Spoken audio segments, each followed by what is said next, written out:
Ed, talk me through this, because Musk, he has a history with OpenAI.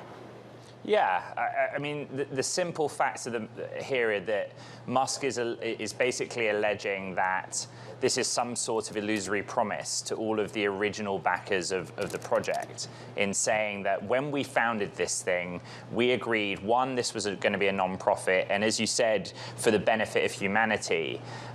It's going to be a really interesting process to see if there's actually any legal grounds at all for Musk to make that argument and what his sort of end goal is here. But I would note the history that Musk has using litigation as a means to send a message, frankly, or to, basically get a competitive edge. Because, as you know full well, he also has an interest in XAI, which, to all intents and purposes, hopes to offer exactly the same thing as OpenAI currently does.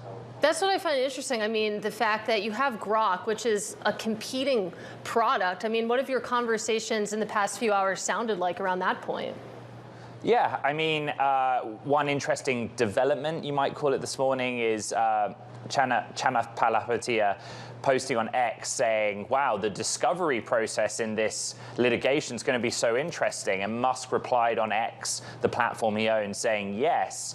But what we might learn here as a side consequence of the suit, away from its original intent, I guess, is, well, what happened the weekend that Sam Altman was fired, and what was at the root of OpenAI's board at that time's concern with him? But at the end of the day, OpenAI has been pretty clear about the trajectory it's heading on, that it wants to commercialize its technology, and it's tried in the weeks and months that have followed Sam Altman's departure to explain how the non-profit board oversees a for-profit entity. And there are complications in running a 501(c)(3) umbrella over the top of it. But again, I think, Katie, you and I, it's impossible for us to say, well, what is Musk really trying to do here? What it will come down to is whether there's any legal basis in what he's accusing OpenAI and Sam Altman of. Well, I won't ask you to read Elon Musk's mind anymore, but just in the 30, 40 seconds I have left with you, talk to us a little bit about OpenAI, because it feels like the fact that it's a nonprofit, that it has this mission for benefiting humanity, this is going to continue to be a sticking point for this company. Yeah, I mean, a really interesting question that some investors raised with me after we reported OpenAI's latest valuation rounds is, why do they need to raise money? Why do we need to learn about the cap table? Microsoft owns almost half of OpenAI's for-profit structure.